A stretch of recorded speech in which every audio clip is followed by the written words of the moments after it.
અમેરિકામાં તમે ક્યારેય વિચાર્યું છે કે લાખોના જીવ બચાવનાર ડોક્ટર અને કરોડોના મોટેલ બિઝનેસના માલિકો પણ એક દિવસ પોતાના જ ઘરમાં પરાયા બની જશે? જ્યારે સપનાના દેશમાં સિતારાઓની જેમ ચમકતા ગુજરાતી પાટીદાર પરિવારોના દરવાજે અચાનક આઈસના અધિકારીઓ આવીને ઊભા રહે અને તમારી આબરૂ તેમજ મહેનતને શંકાના દાયરામાં લાવી દે, ત્યારે તે દર્દ કેવું હશે? આ કોઈ સામાન્ય તપાસ નથી, પણ આપણા અસ્તિત્વને ભૂંસવાનું એક ભયાનક ષડયંત્ર છે, જેનું રહસ્ય જાણીને તમે કંપી જશો. અમેરિકાના મિનેસોટા રાજ્યમાં અત્યારે એક એવો દર્દનાક અને ચોંકાવનારો કિસ્સો સામે આવ્યો છે, જેણે સમગ્ર ભારતીય અને ખાસ કરીને ગુજરાતી પાટીદાર સમાજના પાયા હચમચાવી દીધા છે. સ્ટાર ટ્રિબ્યુન નામના પ્રખ્યાત અખબારમાં 6 એપ્રિલ 2026ના રોજ એક અત્યંત સંવેદનશીલ આર્ટિકલ પ્રકાશિત થયો છે, જે પલ્મોનરી અને ક્રિટિકલ કેર ફિઝિશિયન સચિન બી પટેલ દ્વારા લખવામાં આવ્યો છે. આ આર્ટિકલનું ટાઇટલ જ એટલું ગંભીર છે કે everything changed when ICE showed up at our families motels. સચિનભાઈ પોતે મિનેસોટાના શેકોપી વિસ્તારમાં આવેલા હિલવ્યુ મોટેલમાં મોટા થયા છે અને તેમણે આખી જિંદગી પોતાના પરિવારને મોટેલ વ્યવસાયમાં લોહી પરસેવો એક કરતા જોયા છે.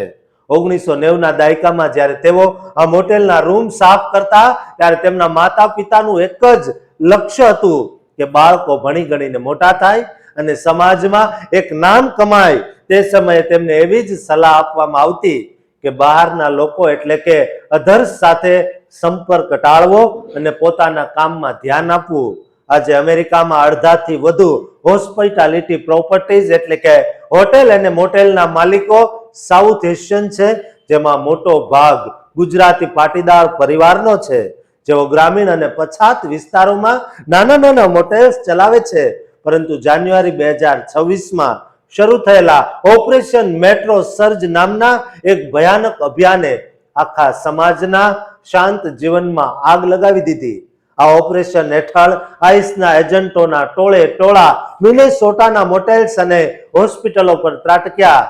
આ એજન્ટોએ ધીમી સિઝન હોવા છતાં મોટેલ્સમાં રહેવા આવવાનું નાટક કર્યું, પણ તેમનું સાચું લક્ષ્ય ત્યાં કામ કરતા સ્ટાફ અને રહેવાસીઓ હતા.